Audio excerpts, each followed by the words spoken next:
Welcome to the Crescive Method. Today we're going to be speaking to one of our students, Michael Nezi. He has been working with us for a while now. He's been growing for quite some time, for about 32 years. Started out with vegetables and flowers, but he's also been growing hemp and cannabis for some time now. He's located in the New Mexico Taos loosely area, and so we're going to dive into his story and see what he has to say. Yeah, welcome to the show, Mr. Michael. How you doing out Yes. there? Good. I'm doing great. Thanks for having me, guys. I'm really honored to be here and excited to chat.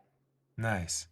We're S- excited to have you. so we got some pretty pictures of your property. Maybe we just jump right into that and Okay. show some visual images while you give us a little breakdown of anything else you'd like people to know about your history. Where'd you come from? What are you doing? I grew up in Ohio and moved out to New Mexico. Found this gorgeous piece of property that had water rights on it. Really rare to find water rights available to purchase in New Mexico, but found this property and the views and just the whole vibe here was just incredible. And just basically set up shop and tried to figure out my life after college, how to make money. And we had this incredible property that had rich black soil and water. And my best friend and I from high school were like, let's learn how to grow vegetables. And we'll Yeah. figure out how to sell those around town in Taos and go to farmers markets and just kind of dove in and tried to learn all this stuff. It's really challenging here. We have about a 90-day season from June to September. We have frost in June sometimes and early September sometimes. We've had snow on my hemp plants in September 7th. Oof. So it's been a huge learning process. We used to do workshops on teaching people what we're learning. Um, and so we had a successful operation. Our business was called Roots and Herbs, and we Mhm. still have that business as our CBD line. My other company is called Yerba Cannabis Co, which is the cannabis company. So I have two companies. Um, and yeah, basically been doing the vegetables and herbs until hemp got passed legal with the Farm Bill in 2018.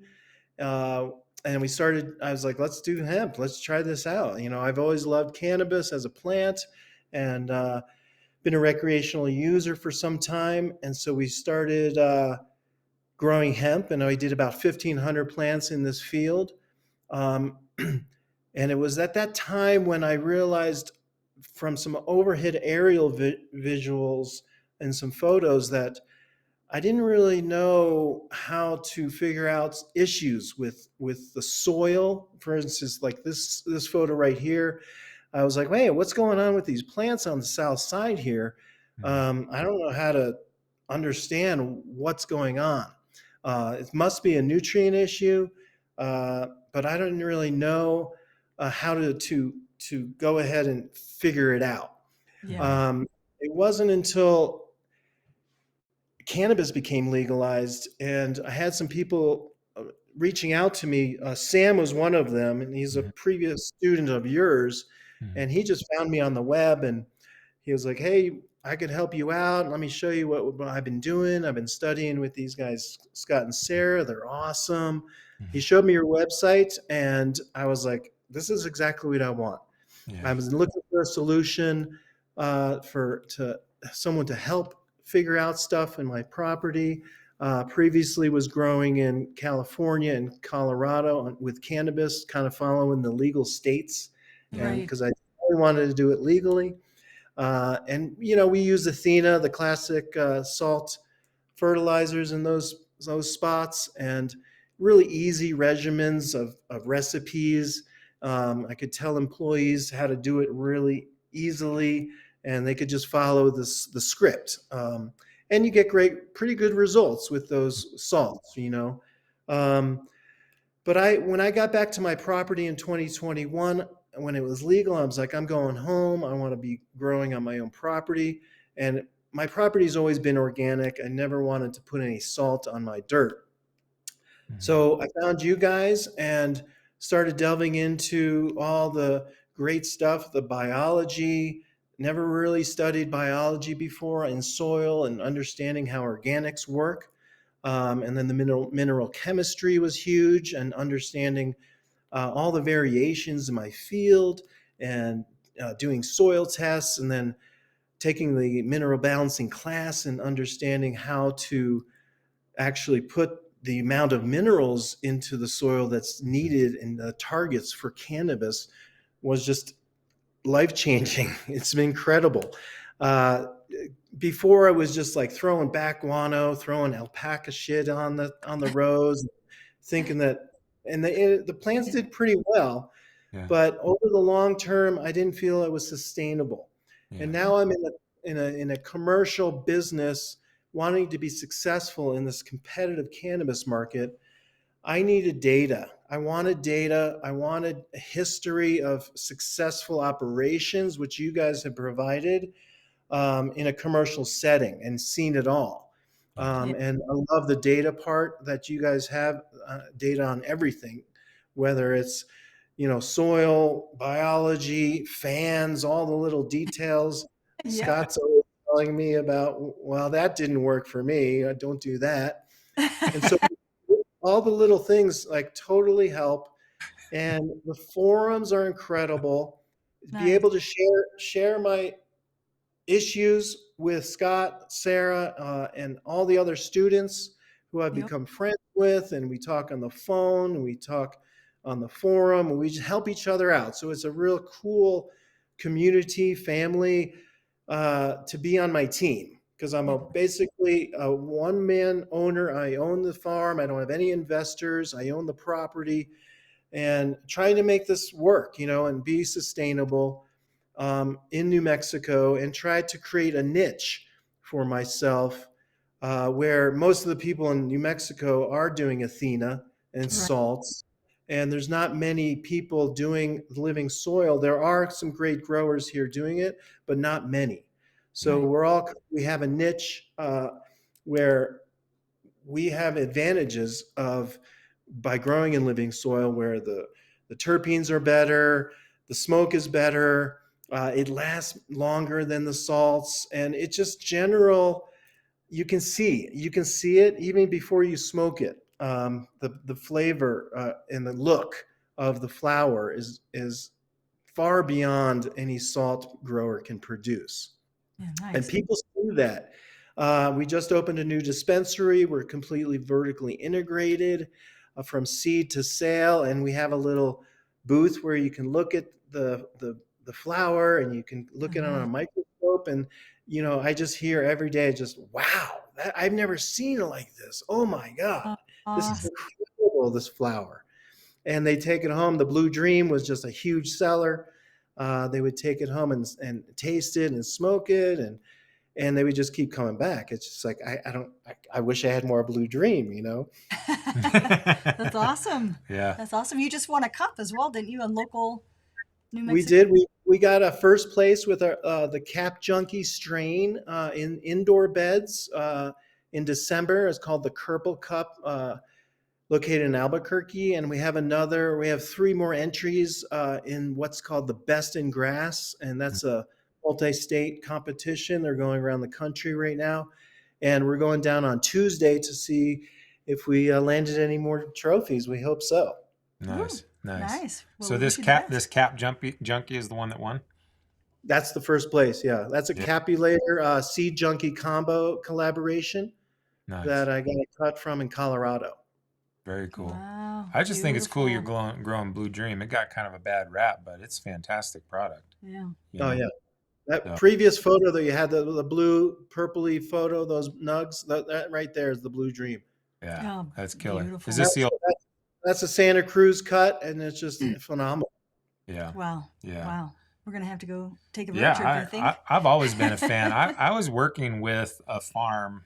I was working with the farm that started the anti-Blue Dream movement. I was there the day they started the Instagram, and I thought it was kind of dirty, but it's kind of weird how people jumped on that. Like the Santa Cruz Blue Dream is legitimately one of the best medicinal strains there's ever been. You know what I mean? Yeah, Like I I think think so. it got a bad name because when it was popular and people wanted it, anything got called Blue Dream, and I realize that's the problem. But the actual variety you're growing, I think, is a very magnificent flower that should be grown. I think I think a lot of people can benefit from it. So, Yeah, a lot of people want the sativas around yeah. here, and Hmm. outdoor at 8,000 feet here, indicas are our main strain we grow here. Some hybrids, but it's harder to grow that sativa in a 90-day window.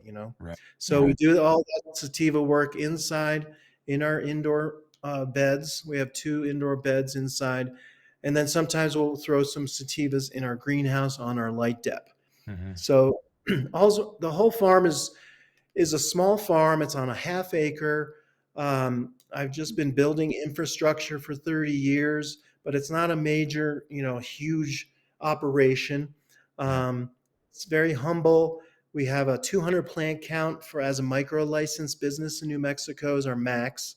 Um, but we stagger the flowering times for the indoor, the outdoor, and the greenhouse. The light dep goes off about June and July. The outdoors harvesting in September, October, and we're running the indoor simultaneously. Yeah. Nice. So you But got a met. we have to split up those 200. 200 flowering is what you get. So Yeah. Okay. I gotcha. So between what's in the outdoor field and what's in the indoor needs to be 200 flowering plants or less, I guess. Yeah. yes, Nice. Nice. and they check for sure. Oh, for sure. Yeah.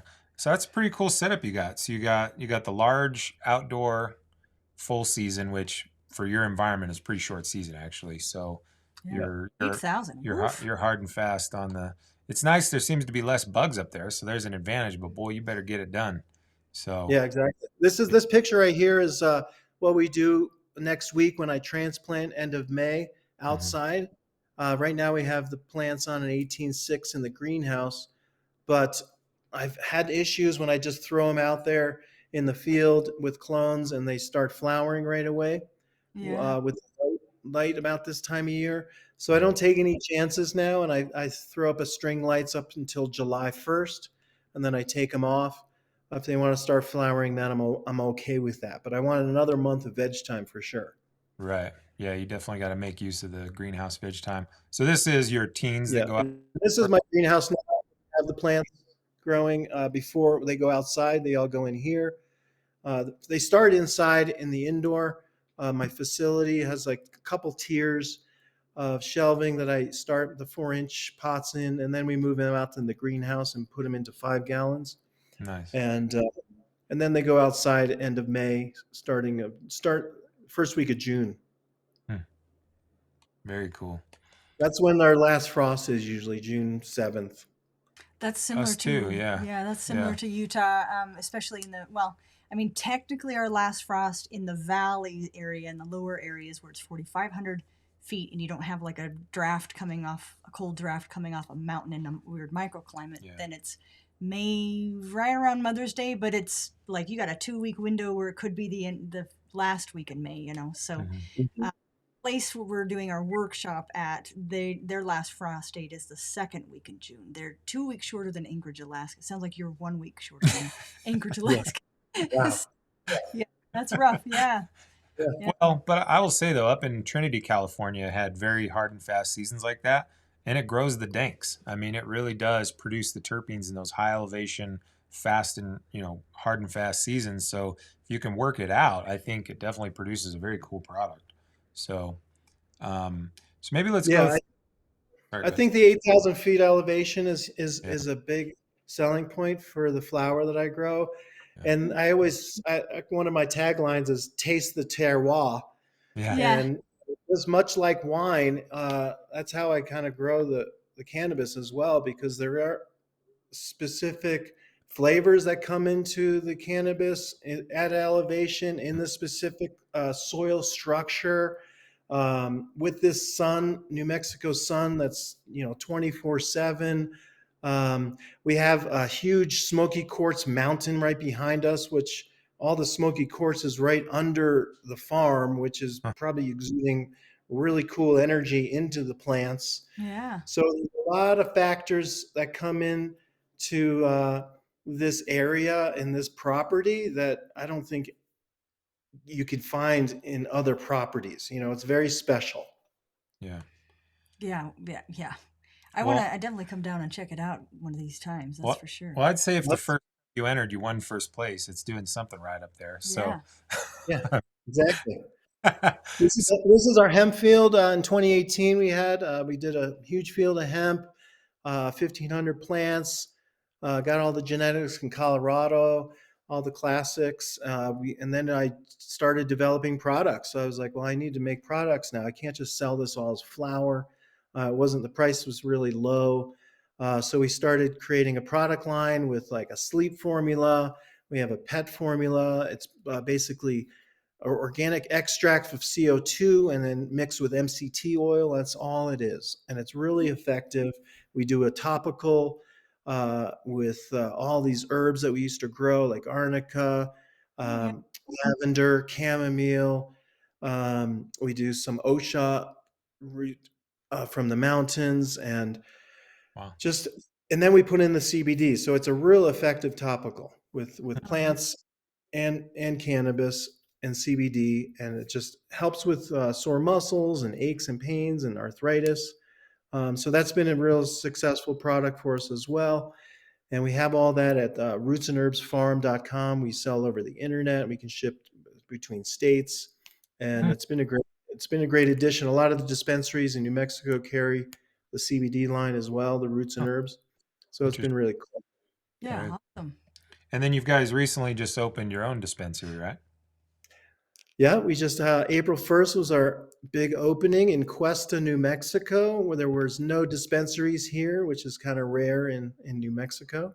Huh. And I saw the price going down of wholesale flour is going down, into the 400, 500, and I knew that was coming. I see it in California now around $300. Yeah. Wow. And I definitely, with being such a small scale farm, there's no way I could survive at that rate. Right. And Yeah. there's no way I would go that low, right, with this kind of quality. Right. So I felt like, well, I need to sell my own weed like I used to do in my driveway. Yeah. Now we Nice. have Only we have better to be order. Yeah. It's Yeah. much better packaging now, though. Yeah. I really think what you're doing is pretty awesome with your branding, and Yeah, that it's packaging very is super classy. sexy, very Yeah. classy. I love it. The Yerba Slims. Why wouldn't I mean? Yeah. Come on now, that's Thank amazing. Yeah. Yeah. Thanks. Thank you so much. Yeah, Yeah. that's fun. That's the fun part, the packaging. Yeah. It's a Yeah. super fun part, and it's like my creativity comes out there.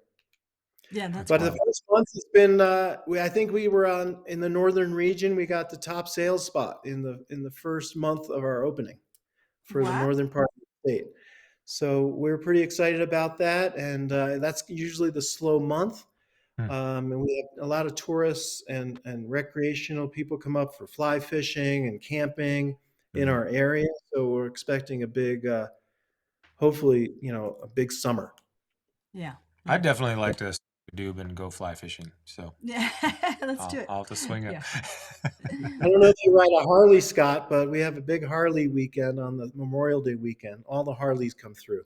You know, Mm. I've reached my quota with crashing things, and I've already been hit by a car and a motorcycle. So we don't allow any motorcycles anymore. But man, I would. I'm at the Harley age. I'm ready for one. But we were having this conversation the other day. Is like I've already been hit by a car on a motorcycle. I've already been hit by a car on a skateboard. I've already been hit by a car in a crosswalk. Like we're wrapped up.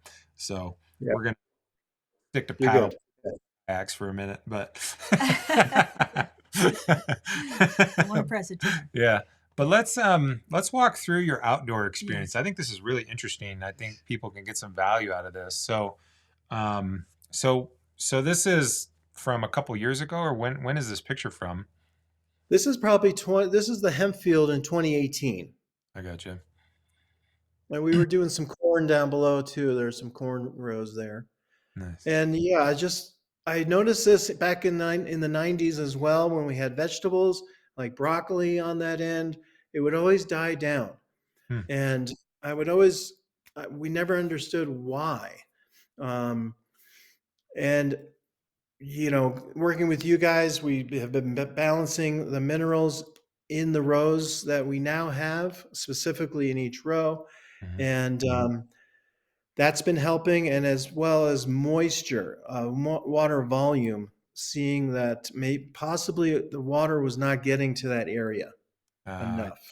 Even though there was drip tape, but the pressure was it's all kind of going downhill mhm, and uphill. It's kind of a strange little spot, right. and I think in combination with minerals and water volume was the reason why it was decreasing. Because if you show any other the pictures of some aerials that you might have of the cannabis now, yeah, we're seeing more uniformity of all the plants, like very consistent growth now in the cannabis plants on that south side. Yeah. And we're pushing water over there more efficiently. This year we're putting in some really nicer drip tape, which has each valve is a pressure compensating valve. Hmm. So it doesn't matter where the tape is or where the hills are, those pressure compensating valves are going to make sure that every hole has the same water coming out of it, which is Right. I'm really excited about. Good Right. correction. Yeah. That's a pretty common phenomenon. Like we used to see this a lot in the Northern California mountains where, towards the end of the season, like a lower section on a section of beds or whatever would always be problematic towards the end of the year. In those situations, it was because of the tilling they were doing would create a hard pan, and then the water would pool down in the further end, which I don't really think was what was going on with your situation, but it's pretty common that there's a like section of the garden that wants to die off towards the end of the season. So, but it sounds like through a few different approaches. So, um, the mineral balancing each row. So now you've gone through each row. So you're now on like man, it feels like your fourth or fifth round of mineral balancing each one of these rows individually, which has been pretty interesting. Um, and then Yeah, at, I felt good about giving each row the prescription because we at the beginning we saw so much variation. You mhm, Yeah. know, you were kind of talking me into you don't need to do each row, but I was really adamant about wanting to do each row. Yeah. yeah, yeah, And I noticed that, that it is we're getting there. It's not yeah, happened in 2 years, but slowly we're getting to really maximizing and balancing those minerals in the beds, and it's such a great thing to see in Yeah. the data. It's very paying cool, off. very cool. And you're producing some really nice crops out there, right? So this was modified grapes. Was this from last year or? This is last year, yeah, and Yeah, it's just loving that praying. Anytime I see that, I'm always taking pictures. yeah, Yeah. for sure. Yeah, very cool. And then is this from this same year here? This is some trellis cannabis. Last year, yeah, this is how we trellis the plants. We usually do 2 to 3 little trellises. The beds are about 5 feet wide, and then we do about 4 foot of the trellis. Nice. We have a lot of wind here, so that helps with the plants and just keeping them straight up, right? And then with the buds, they just get so heavy at the end of the season where it just keeps the buds up. And we do a lot of pruning in the bottoms just for that airflow for powdery mildew. Yeah. Kind of open up the plants a lot actually, just to kind of keep that airflow going because that powdery at the end of the season comes in even in the 8,000 foot desert. You get those cool nights, and after a rain, it's hard to and if you don't have the biology there, as I'm learning, Yep. then it comes in. Yeah. Mhm. Which is a pretty common obstacle in these high mountain short season regions. That's like standard story. Like we're just trying to get them through to finish. We're trying to avoid those last couple weeks of powdery mildew, which is where I think the biology really shines. Like, obviously it's not magic, but the better you are at managing the biology in a soil based system, far less problems you're going to have, especially with powdery mildew. Yeah. And so I think that's what the nice thing of having your indoors, you get some practice time basically. So you've spent, I do want to commend you for, Yeah. this may sound like weird, but typically if someone's been in cannabis as long as you are, they're not as malleable. So you're really receptive to completely new concepts, which I do really want to commend you for. And you're just each week, each month, you're like, all right, now what do we got to do? Now what do we, and you do it, you Yeah. follow through with it. And you're doing the biological assessment, which most people don't do for some reason, which Mhm. is for everything that we've known is the biological assessment. Yeah. So, you're just chipping away in that indoor and, making the adjustments, doing the analysis, making the adjustments, doing the analysis. improving the mineral chemistry, and just plugging forward. Like you're really just crushing it. I would imagine you're going to continue to have really good results. And how difficult is it for you to trellis this big of a property? Does it take you a couple days, or what's it like putting all that trellis up? It's actually probably 3 hours, I'd say. Huh. Wow. Mm. I have two guys that help me, and we go rent a little gas-powered pounder. Mm, We pop those things in quick. I make them do them really straight. yeah. I like the straight lines, and then we Yeah. throw up the trellis, and it's pretty quick, actually. We only have, I think I do two in the middle, two in the ends, or maybe I do four in the middle, two in the ends. Not, not Yeah. tons of T-posts. Right. Uh, and it works out pretty well, and it's always worked for me. Yeah. Very cool. Because that can really start to bog you down as a bunch of the little minutia like that. Um, Well, there's so many little minutiae in this, it feels like. yeah. It's Yeah. Yeah. constant. Yeah. Yeah. And then you were doing a trial last year, right? You were doing some pots versus potting soil. Yeah, I wanted to see, like, maybe should I move to all pots, right? I was thinking, this is this mineral balancing stuff going to work for me? It's in the ground is a lot harder than just bringing in some engineered soil in big pots like everyone's doing. Yeah. I wanted to do a trial to see, are these plants bigger? Are they going to yield more? And they do get large in those pots, but then they kind of like stop. Yeah. Hmm. There's in the soil, in the native soil ones seem to catch up. Huh. Mm. So last year was confirmed that I should just stick in the soil and continue in this mineral balancing. I just like it better too. Yeah. It looks better, and I just like the feel of native soil and Yeah. just less expenses. I mean, that's a lot of soil to buy. That Oh, is. definitely. And then where are you at in a year? Like you got to re-amend and Yeah. do mineral balancing in the bags, right? It's Yeah. like they lose the nutrients in a year. Yeah. So you're back to the same thing that I'm doing in the beds. Right. And I didn't have the money to put uh, all 200 plants in bags. So Right. it was pretty much a no-brainer. Last year was the answer for Yeah. me. Well, and I think And then, too. Good. yeah, back to the what you were saying. Thank you for what you were saying about me keeping going. And it's just when I started working with you guys and you talking about, thinking about the forest, and the forest doesn't have powdery mildew, and trying to replicate nature here on my properties is my main goal. Right. And in the biology up there, it's all self-sustaining. And that's kind of where I want to be with the property here and everything that's growing in it. Yeah. Well, I mean, that's a pretty cool place to grow some wheat. You know what I mean? Like, I Yeah, think. it's the dream. It has been the dream since the 90s, and I Yeah. can't believe it's happening, and so grateful. Yeah. That's awesome.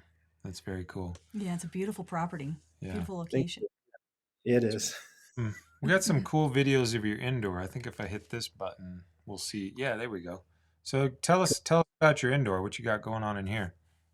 So we've got two living soil beds. We got the rain science beds, which Scott really liked, and I really love them too.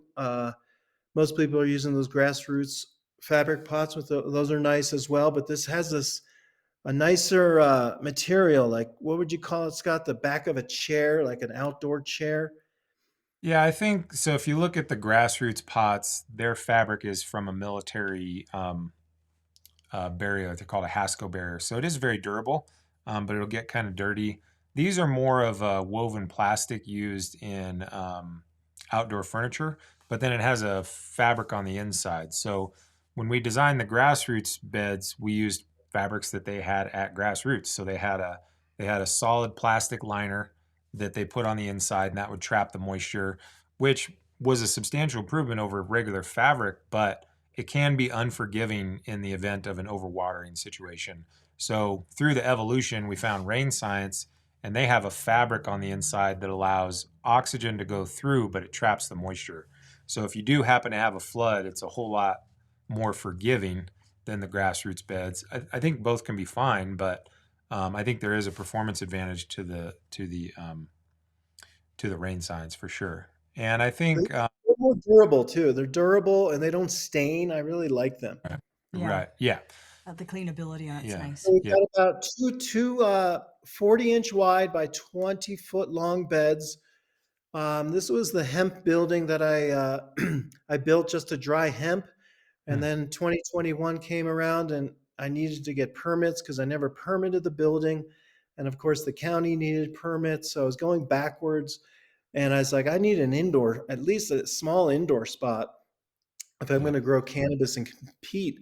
I wanted indoor. I wanted everything outdoor, indoor, and greenhouse. I mean, I wish I could have a bigger indoor, but this is what I got. Right. And it's been a great experience and using the Crescive method in every way here, taking out the CO2 burner, putting Hmm. in just the tanks, using these beds, living soil. I put in the big roots by the Soil King out in California. That's what's in these beds right here. I also use Paonia engineered soil out of Paonia, Colorado. Um, but we're just basically tracking biology now. I'm trying to increase fungal numbers and try to get the bacteria fungal ratios in a better spot. I'm really been struggling with learning how to water these things and Yeah. knowing how much water to put in the beds to keep that biology at its optimal level. So tons Right. of learning there for me. And just today, we reinstalled the Blue Mat system. So Yeah. Nice. hopefully, I have a friend in or a consultant here in Taos that is an expert, he says, in them. Nice. And I'm hoping that he'll be able to help me with that. Yeah. Nice. The blue mats can definitely be frustrating. I've been installing them for almost 12 years now, I guess, 11 years, I guess. And they can be very frustrating, but if you get them dialed in, there's a lot of advantages to it. It's a nuanced little thing for sure. So, but I think if you get them dialed in, you got someone there in person. It's really hard to do through the internet to just like talk it through on an email. It's like, and for your size and scale, it doesn't make a whole lot of sense to like fly out from to install it for you. It just doesn't make any financial sense. But so that's cool that you got someone local to you that can come over Yeah. because I think there's something really valuable to getting in there and, you know, putting your hands on it. Like we've had far greater success installing blue mats on larger projects when I go there than, statistically the ones we try to coach through the internet. It's very difficult for sure. Um, what lights are you running in there? I got it from Grow Generation. Uh-huh. They're kind of their standard lights that they sell at pretty decent price. They're 830 watts. Nice. And then Yeah, I've and been then having issues with that, as you remember, like going up too fast with the lights and trying to learn slow yeah, it down, go slow. And I have never gone past 75% with those lights, yeah, even at 830 watts. I mean, they're so strong. It's just a whole different vibe because I used to use those classic Nanolux double-ended, yep. and then this is the first time I've went to the LEDs, and definitely another learning curve. It No, is I'm hard. sure. It is one of the hardest things in this newer generation of LEDs, and so I feel like we're on the third generation of LEDs. You got the original Blurple stuff, the Cobb LEDs that actually started really producing, and then now whatever these dialed things are called. But one of the biggest problems we run into on really any project is dealing with transplant and the first few weeks with the lights.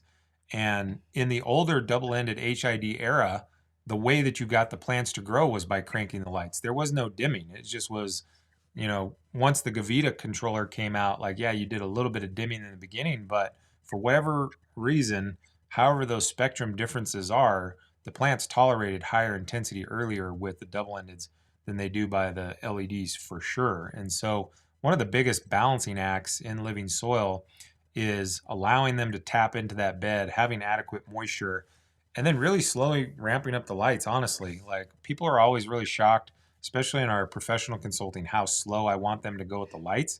And there's always this like anxiety of, well, I need to get my yield. So it's I don't know, I'd call it a trust exercise, I guess. But basically, what you're trying to do is not drive transpiration as hard as those lights want. You know, let me back up, I guess. So the way that those LEDs produce the yield is by driving transpiration. So if you crank them up too high too fast, you're over transpiring, and you basically kind of cook the plants up. Basically, what we do, I mean, we work with the faux lights a lot, which is a similar type of thing as what these are.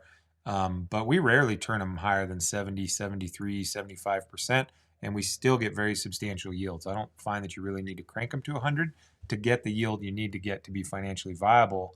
But if you get in them too early and too hard, you'll actually set them on a stress pattern. They'll actually produce much lower. So Mhm. that's why I was saying, like, for as some of the hardest consulting projects I have are with guys with as much experience as you that are not able to adapt to this almost polar opposite need of running these LED lights, which is hard. I realize, like, you're like, okay, I'm going to now do the opposite that I've always done my entire career that's worked. It's like, well, yeah, that's kind of what's being asked of you. So we can either do it or we can't. And you've been very malleable. Again, I really Thank you. impressed with how, Appreciate that. It's Yeah. hard. It's like a knee-jerk reaction we all have as growers, yeah, where I see the thrip and then, oh, neem, let's get the yeah, neem on there. yeah, yeah, And I had to stop myself last month with getting the thrips for the first time. I mean, I haven't had bugs in 2 years in there yeah. uh, until now, and probably because of the watering volume. But I did get some thrips, and I stopped myself. I was like, not going to do it. Scott's going to get mad at me, and I can't. We joke about that at the facility here. Scott's going to be mad. So I took the advice of another student, Zariah, and it's like, check out Nature's Good Guys. Get all the best ones. Get the Cucumaris beneficials, the Andersonis, and the Hmm. Swerskis. Get them in there, and it's been incredible. It's like, Yeah, why haven't I been doing this before?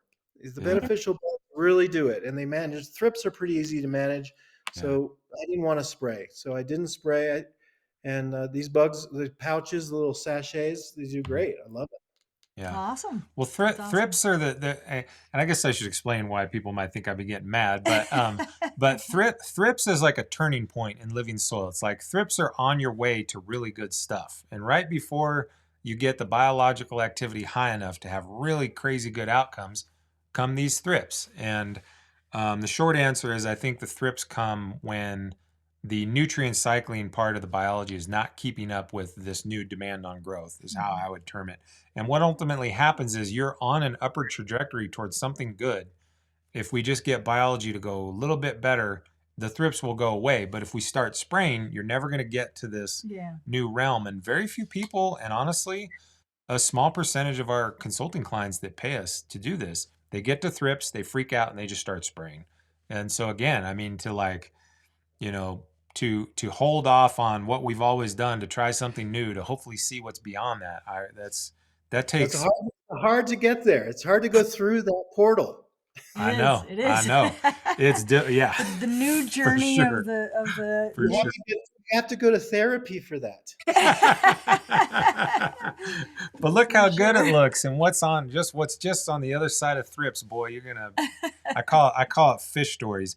Just beyond thrips is fish stories, and because nobody Yes. believes, it's like we're pulling some ridiculous weights out of some of these projects, and it's like just on the other side of thrips. So, So speaking of that, but how has that been for you in terms of like what you've grown in the past? I mean, maybe it's not, you may not be able to compare exactly what you've done in the past to this because maybe your setup's a little different. But generally speaking, what would you say is a difference or I'm sorry, in terms of quality and maybe yield or something like that with the method? Yeah, I've noticed. So the very first round, we had the super booth in there, that the one you're showing the video of, and mhm, probably the best yield I've ever had is number one. Um, the buds were incredible, just completely gorgeous, Mm-hmm. super dense, super aromatic. The terpenes on it were over the top. I think it was 6% on those. Just full lush. Look at this hedge. It was just this gorgeous hedge. There wasn't a lot of fading of leaves, which I've never had. I've always had fading on leaves. mhm, And usually my first rounds also in something always the best, right? And then yeah, then shit happens. But I Yeah. was so happy with it that I kept going, and we were loving the organics alive, and the soil symbiotics are the nutrients that you guys provide, and I love the service that you provide. Where you mix the organics alive powders for us, and also some other powders. It's a secret formula, Mhm. but and you measure it according to my water, Yeah. which is super dialed in. I just love that kind of thing. So really happy about the Crescive mixes that are custom, and and it's easier for my employees to follow the directions of each recipe. Yeah. We usually do it on Mondays and Fridays, along with a compost extract, and just a really good formula and a great method, and we're just loving to follow it. Yeah. Awesome. That's awesome. Well, the biggest complaint, in our journey, like, I came from really qualified hydroponics and got intrigued by this no-till living soil thing. And just, it was roadblock after roadblock after roadblock. And in the older years, it was everything smells like fish shit. And so we had to get rid of the fish, which is where the Organics Alive powders came. Todd and Eric from Organics Alive have been very supportive they've come to every event we've ever had, and they've been very supportive. And we had a conversation in a big 1 acre greenhouse I was running back in early 2018, I guess it was. And it was like, man, we got to find a substitution for this fish. It's really the glass ceiling like you would not believe. And a few months later, they came back. They're like, hey, check this out. And I mean, the rest is history. So those Organics Alive soluble powders were an important, trajectory change of allowing living soil to be more widespread, because only so many people are willing to smell like fish all day. And Right. it's really hard to hit the NPK, but then it's also the obstacle of it. So now we're starting to more closely mimic what people are used to. Like, you mentioned when we were chatting before about how, the Athena and the other bottles is easy. It's an easy SOP, a little bit of this, a little bit of that, water it. And it's a lot easier for crews, where living soil is, I personally think it's easy, but if you're not familiar with it, it feels very dynamic and complicated, right? So it's like, it's been a big goal of ours to try and match the ease of what everybody else is used to, or else it just doesn't become successful. And but for those following along, what he's talking about is we take the Organics Alive powders, we mix them with a trace mineral product and a couple other things, and then we also add CalMag and things like that. So basically, we're covering every nutrient from top to bottom, just like a hydronutrient would. So if you're only doing fish and kelp and humic, you're missing a lot of the nutrients. You're getting some nitrogen, you're getting some phosphorus, you're getting some potassium, but we're dialing it in as precise as hydroponics can be. But we're using all very natural products. Everything that we use is fermented from plants, basically, except the CalMag. But the CalMag comes from lignosulfonates, which is wood-based nutrients. So in a weird way, even the CalMag is still being extracted from plants. So we're trying to be as clean and and precise as possible, and that often pumps out 6-7% terpenes, like you've experienced, which is crazy. So um, I think it offers a really good solution for people that want to be precise. They want to have the good results, but they want to be as clean as possible. And I You will know, say, in addition to so that, because a lot of people will say, well, living soil, why do you have to feed it? They should get yeah, everything they need from the microbes and maybe the minerals in there. Everything that we do is in yeah, right relationship to the microbes, the microbial team below ground. So the dose, even though it's a full right, fertility, the dose is appropriate so that the plant still needs the microbes and the microbes still need the plant. So we never right, usurp that relationship, and everything we do is just to kind of feather the gas a bit. yeah.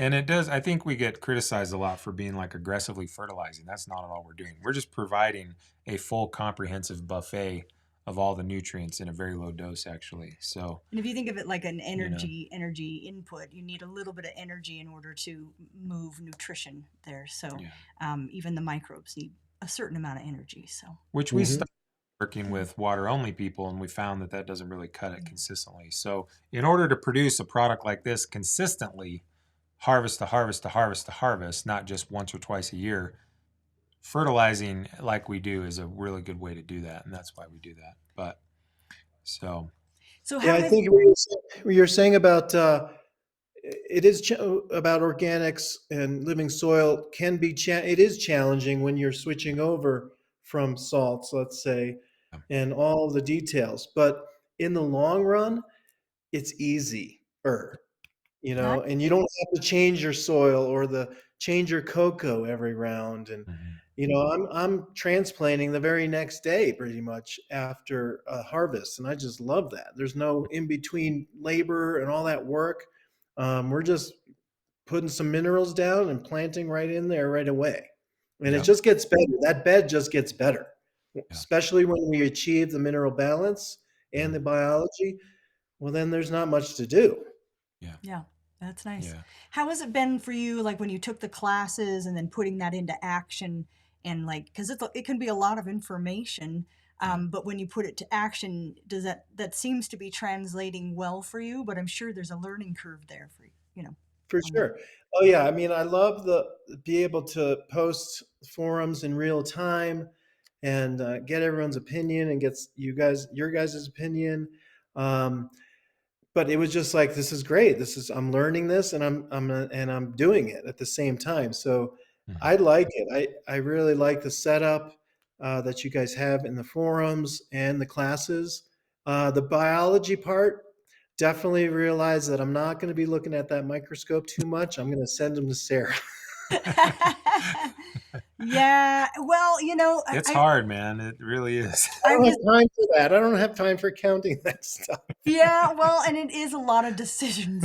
So you already have to make a lot of decisions, and so like Yeah, microscope work is a lot of decisions. yeah, So But it's nice to know, identify bacteria and all the mhm, different biology. It was nice. It was a great class. yeah, Definitely informative. yeah. But I'm not continuing that on my path right now as becoming the microscope guy. It's hard. It's hard to all of a sudden yeah, also be a scientist while you're trying to farm. It is a lot, but I do still think it's valuable to have the piece of equipment on farm, and so you at least now know what the things look like. You maybe not want to do it 8 hours a day, but if you're concerned about something, you at least understand how to prepare a sample, pop it up on the microscope, and take a look and see if there's any hobgoblins in there. So yeah. Yeah, um, We're it's a great service you guys provide, and I love it. And thank you for that. yeah. You're Very welcome. cool. Very cool. So how do people get a hold of you if they want to get some of this award-winning cap junkie? Where is it they how do they get a Or hold the of you blue out there? dream. Or the Blue Dream even, I guess. We can do Blue Dream too. Our website is yerbanm.com. That's YERBAN as in New Mexico, NM.com. Hmm. And we're located in the northern part of New Mexico, north of Taos, New Mexico, 30 miles. And we're the only dispensary there. You can find us on Leafly, Google Maps, Maps, Mac Maps, whatever you call that, Apple Maps. Mhm. Um, and we are in Taos. We have Taos Canyon Cannabis and Bighorn Weed are some of the dispensaries that carry us. Hmm. And there's a few others throughout the state.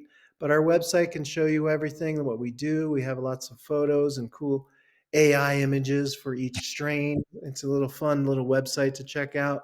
Hmm. And it shows our history and has cool photos and shows a lot about what we do here.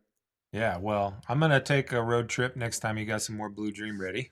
I think Yeah. you're Okay. maybe 12 hours from us, but it's pretty rough out here in Utah. I'm not gonna lie. It's Yeah. There's no living space. there's like 9 farms and they're all running front row ag, and it's rough for the Really? journey on. It's a rough one out here. Uh, Really? There's not it's a lot of good flower there? no, they only allowed 9 or 10 licenses, and they're just big ag companies. They all run front row ag, which is a good company if you're doing hydro, but There's one doing cocoa. for One cocoa 12 company. years, we've worked with the best living soil farms on planet Earth. And now it's just like some average salty weed here. It's, Yeah. it's bad. So, Definitely not the cream of the cream Crescive method no, it's a, it's a, living it's a soil. weird experience. Like coming from Southern California, where everybody I went to high school with had a back bedroom grow, to the journey we've been on to growing cannabis in 18 different countries and to now be here is bittersweet for sure. But it's okay. I'm happy with where I'm at in Utah. But It just yeah, makes us have to go visit you. it's just wild how bad the weed is here for sure. So definitely might Love have to to have you guys anytime. Come by this summer. We'll have fun. Definitely. turn on the fish and camp out in the field and Yeah. hit the blue dream, man. Yeah. So, Yeah. Well, well, awesome. Thanks for yeah, joining man. us and coming on. And we love what you're doing. Love watching you succeed and all of your amazingness you got going on. So Yeah, man. And thanks we'll for being here. definitely have to have you back on and continue the conversation about the journey on. So, Thanks for all your support, and I appreciate your time and all your knowledge, and thanks for being part of my team. yeah, man. Awesome. Heck yeah. Happy to. Yes. Right on, All right, brother. All right. right on. Have a good day. We'll talk soon. Talk to you. Thank Bye. you. Bye bye.